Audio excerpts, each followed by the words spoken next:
کے اندر روزے رکھنے کا جو فلسفہ بیان کیا گیا، روزہ رکھنے کی جو حکمت بیان کی گئی ہے، مقصد بیان کیا گیا ہے، وہ تقویٰ ہے کہ روزہ رکھنے سے انسان کو تقویٰ نصیب ہوتا ہے، پرہیزگاری نصیب ہوتی ہے، خدا خوفی نصیب ہوتی ہے۔ بہت سے لوگ ایسے ہیں جن کی زبان پر یہ بات آتی ہے کہ ہم تو روزہ رکھتے ہیں لیکن روزہ رکھنے سے ہمیں تو تقویٰ نصیب نہیں ہوتا، پتہ نہیں کن لوگوں کو تقویٰ نصیب ہوتا ہے۔ ہمیں تو اپنی ذات کے اندر کسی قسم کا کوئی فرق محسوس نہیں ہوتا، ہم تو جیسے رمضان سے پہلے تھے ویسے رمضان کے بعد ہوتے ہیں۔ رمضان سے پہلے داڑھی نہیں تھی، رمضان کے بعد بھی نہیں ہے۔ رمضان سے پہلے جھوٹ بولتے تھے تو رمضان کے بعد بھی جھوٹ بول رہے ہیں۔ غرض یہ کہ جیسے رمضان سے پہلے تھے ویسے ہی رمضان کے بعد ہے، تو ہمیں تو اپنی ذات کے اندر کوئی فرق محسوس نہیں ہوا۔ جی یہ فرق ان لوگوں کو محسوس نہیں ہوتا جنہوں نے روزے کو روزہ سمجھ کے نہیں رکھا ہوتا۔ نبی علیہ الصلوۃ والسلام نے فرمایا بہت سے روزے دار ایسے ہیں کہ جن کو بھوک پیاس کے سوا اور کچھ حاصل نہیں ہوتا، کیونکہ جیسا روزہ ہوگا ویسا ہی تقویٰ نصیب ہوگا۔ اگر روزہ اس قسم کا ہے کہ انسان روزے کے دوران صرف ان کاموں سے بچ رہا ہے ظاہری طور پر جن کے کرنے سے روزہ ٹوٹ جاتا ہے،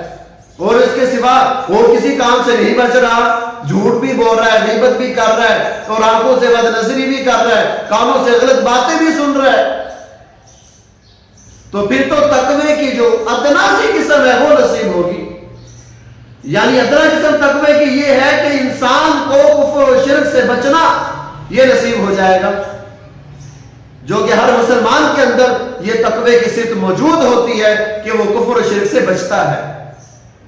اگر انسان روزہ اس قسم کا رکھے کہ روزے کے دوران ظاہری ان کاموں سے بھی بچے جن کے کرنے سے روزہ ٹوٹ جاتا ہے، باطنی طور پر بھی ان کاموں کو کرنے سے بچے جن سے روزہ خراب ہو جاتا ہے،